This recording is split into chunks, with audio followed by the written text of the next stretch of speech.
ഓം നമോ ഭഗവതേ വാസുദേവായ. ഓം നമോ ഭഗവതേ വാതനാഥായ.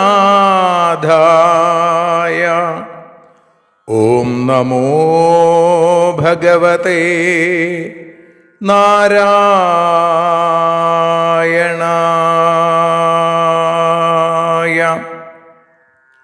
ഏവർക്കും നാരായണീയ മധുരം ആസ്വദിക്കാൻ ഒരിക്കൽ കൂടി സ്വാഗതം.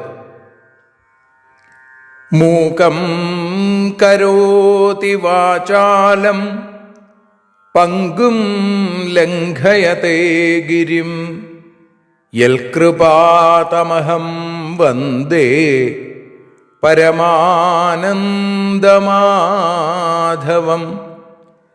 അഖിലാനപരാധാന്മേ ക്ഷമസ്വ കരുണാനിധേ പ്രസീദ മൽഗുരോ നാഥ ജനകായ നമോ നമഃ. അഖിലാനപരാധാന്മേ ക്ഷമസ്വ കരുണാംബുധേ പ്രസീദ മൽപ്രിയേ നാഥേ മാതൃരൂപേ നമോസ്തുതേ. സദാശിവസമാരംഭാം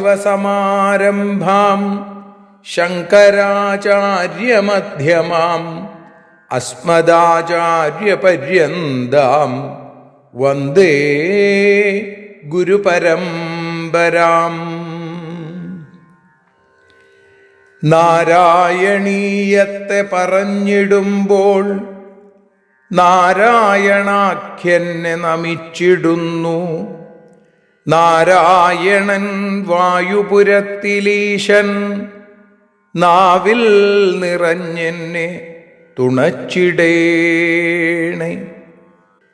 മോക്ഷക്കടൽ ഭാഗവതം പ്രസിദ്ധം മെല്ലെ കടഞ്ഞു നവനീതമഹോ ലഭിച്ചു.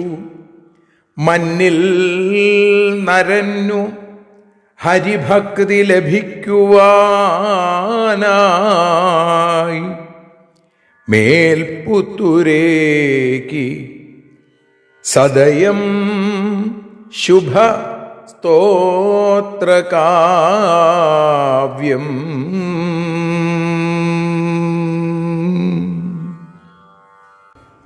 മേൽപുത്തൂർ നാരായണ ഭട്ടതിരി മേഘവർണ്ണനായിരിക്കുന്ന പൊന്നുഗുരുവായൂരപ്പന് സമർപ്പിച്ച ശ്രീമൻ നാരായണീയം.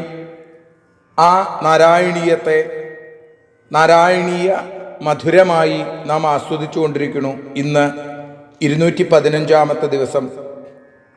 ഇന്ന് 21 ദശകത്തിൽ 6 ശ്ലോകമാണ് നമ്മൾ വിചാരം ചെയ്യുന്നത്.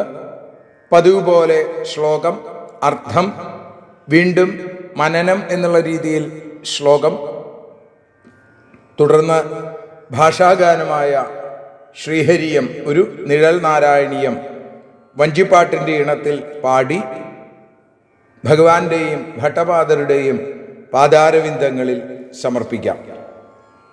ആദ്യം ശ്ലോകം. വർഷം ഹിരണ്മയസമാഹ്വയമൗത്തരാഹമാസീനമദ്രിധൃതി കർമ്മഠകാമഠാംഗം സംസേവത്തെ പിതൃഗണപ്രവരോജ്യമായം തം ത്വാം ഭജാമി ഭഗവൻ പരചിന്മയാത്മൻ. ഇന്നലെ നമ്മൾ ഇളാവൃതത്തിൻ്റെ വടക്കുഭാഗത്ത് രമ്യകം എന്ന വർഷത്തെക്കുറിച്ചാണ് പറഞ്ഞത്. ആദ്യം ഇളാവൃതത്തെക്കുറിച്ച് പറഞ്ഞു, അത് കഴിഞ്ഞ് ഭദ്രാശ്വവർഷം, പിന്നീട് ഹരിവർഷം, കേതുമാലാവർഷം, രമ്യകവർഷം. ആ രമ്യകവർഷത്തിൻ്റെയും രമ്യകം എന്നറിയപ്പെടുന്ന ആ ഭാഗത്തിൻ്റെയും ആ ഖണ്ഡത്തിൻ്റെയും ഔത്തരാഹം, അതിൻ്റെ തൊട്ട് വടക്കുഭാഗത്തായി ഹിരണ്മയ സമാഹ്വയം വർഷം ആസീനം, ഹിരണ്മയം എന്നു പേരുള്ള വർഷത്തിൽ ഉപവേശിക്കുന്നവനായി ഔത്തരാഹം ഹിരണ്മയ സമാഹ്വയം വർഷം ആസീനം അദ്രിധൃതി കർമ്മഠ കാമഠാംഗം പിതൃഗണപ്രവരഹ അര്യമായം സംസേവത്തെ തം ത്വാം പരചിന്മയാത്മൻ ഭഗവൻ ഭജാമി. അപ്പോ ആ വർഷത്തിൽ ഉപവേശിക്കുന്നവനായി അദ്രിധൃതി കർമ്മഠ കാമഠാംഗം പർവ്വതത്തെ, ഏത് പർവ്വതത്തെ? മന്ദരപർവ്വതത്തെ പൊക്കിയെടുക്കുന്നതിൽ ആ സാമർഥ്യം കാണിക്കുന്ന കക്ഷപരൂപം, കൂർമ്മരൂപം, ആമയുടെ രൂപമുള്ളവനായി പിതൃഗണപ്രവരഹ, പിതൃഗണങ്ങളിൽ ശ്രേഷ്ഠനായിരിക്കുന്ന, പിതൃക്കളിൽ ഏറ്റവും ശ്രേഷ്ഠനായിരിക്കുന്ന അര്യമായം, അര്യമാവ് സേവിക്കുന്ന, സംസേവത്തെ, എങ്ങനെ സേവിക്കണു? വളരെ നന്നായി സേവിക്കുന്ന അങ്ങയെ തം ത്വാം പരചിന്മയാത്മൻ, അവിടെ പരമാർത്ഥ ജ്ഞാനസ്വരൂപനായിരിക്കുന്ന ഭഗവാനെ, ഗുരുവായൂരപ്പ, ഭജാമി, അവിടുത്തെ ഞാൻ ഭജിക്കുന്നു. അപ്പൊ ഇവിടെ ഓരോയിടത്തും ഓരോ രൂപത്തിലാണ് ഭഗവാനെ ഭജിക്കുന്നത് എന്ന് നമുക്കറിയാം. ഇളാവൃതത്തിൽ സംഘർഷണനായി, ഭദ്രാശ്വവർഷത്തിൽ ഹയഗ്രീവനായി, ഹരിവർഷത്തിൽ നരസിംഹമായി, കേതുമാലത്തിൽ പ്രദ്യുമ്നനായി, രമ്യകത്തിൽ മത്സ്യമായി, ഹിരണ്മയത്തിൽ കൂർമ്മമായും ഭഗവാൻ ഭക്തന്മാരുടെ പൂജകളെ സ്വീകരിച്ചു കൊണ്ടേയിരിക്കുന്നു. ഒരിക്കൽ കൂടി നമുക്ക് ആ ശ്ലോകം ചൊല്ലാം. തുടർന്ന് ഭാഷാഗാനം പാടി സമർപ്പിക്കുകയും ചെയ്യാം. വർഷം ഹിരണ്മയ സമാഹ്വയമൗത്തരാഹമാസീനമദ്രിധൃതി കർമ്മഠ കാമഠാംഗം സംസേവത്തെ പിതൃഗണപ്രവരോര്യമായം തം ത്വാം ഭജാമി ഭഗവൻ പരചിന്മയാത്മൻ. ശ്രീഹരിയം ഒരു നിഴൽ നാരായണീയം. നാരായണ നാരായണ നാരായണ നാരായണ നാരായണ നാരായണ ദേവാധിദേവാ.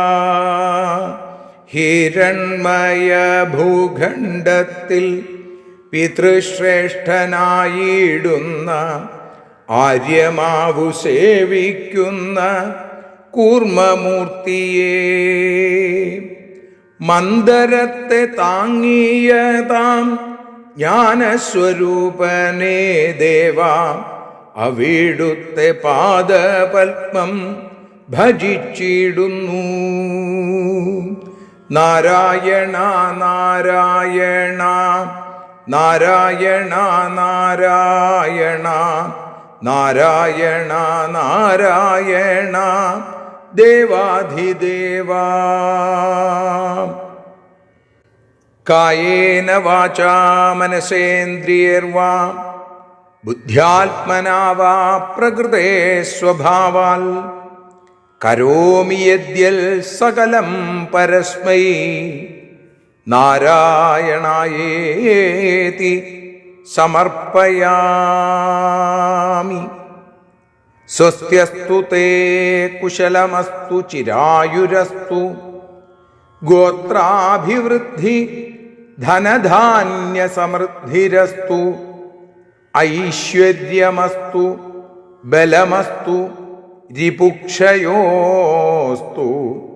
വംശേ സദൈവ ഭവതാം ഹരിഭക്തിരസ്തു ഹരിഭക്തിരസ്തു. സർവത്ര നാരായണ നാമ സങ്കീർത്തനം. നാരായണ നാരായണ നാരായണ.